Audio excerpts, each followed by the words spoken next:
Hello YouTube, and welcome to another episode of picking up heavy things and putting it back down.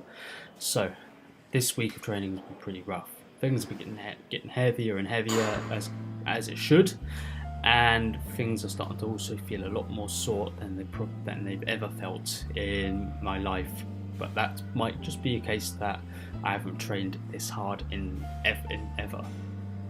So something I actually want to do that's a little bit different is actually go on a little bit of a rant, have a little talk about my own mental mindset when it's coming to actually training in general, and perhaps it would actually reflect onto some of the videos that you're seeing on screen.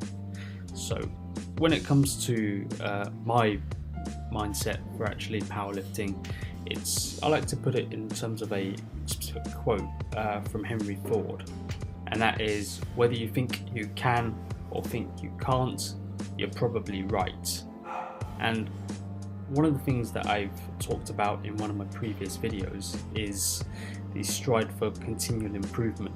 And another aspect of continual improvement is belief, as if you believe that you can make a change and adapt, then you're going to be able to become more knowledgeable, or actually be stronger in this case when it comes to powerlifting, as that is the end goal.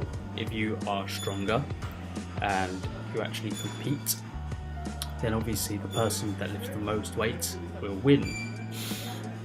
Now when it comes to actually lifting a heavier weight, or either a squat, bench or a deadlift, there is this particular thing in your mind of whether you can or you can't, and I think certainly depends on what weights that I am certainly lifting. So for example, here with 152.5 kilos, this is the heaviest thing I've ever lifted, and obviously what you're seeing here is something that's cut down into a 1-minute clip. Now I spent at least 10 minutes preparing my mind to actually lift this, because I wasn't actually sure whether this would actually move very fast or very slow.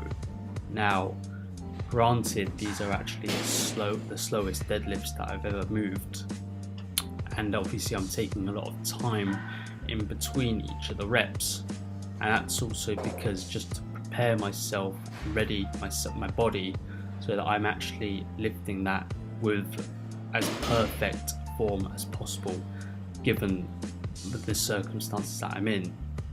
So obviously I've given myself the goal of 4 reps here. Now if I've given myself 4 reps, obviously I have to have a certain amount of belief that I can do that. Now when I approached this, I was about 50 or 60% sure of whether I could do this, and I think that's an important fact to consider.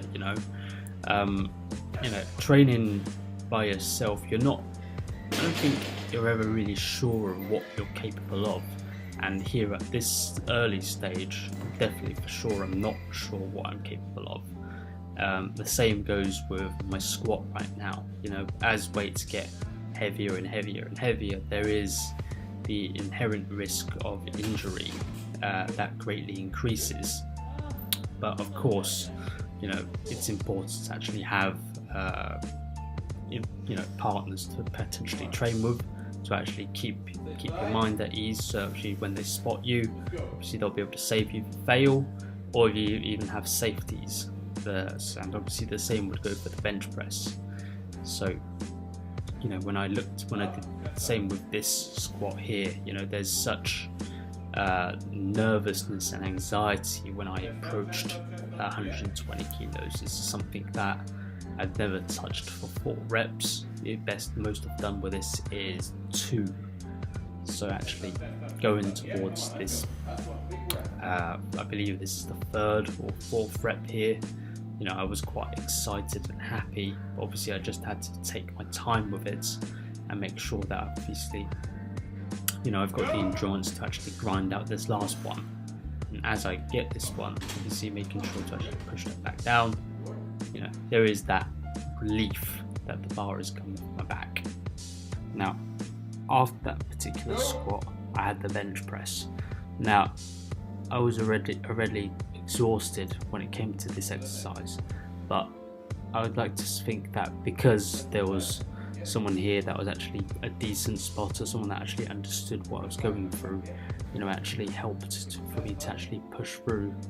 And I think sometimes if you have good people around you to train with, that does really impact obviously your training mentality and approach to some of your training sessions. So anyway, that concludes today's video.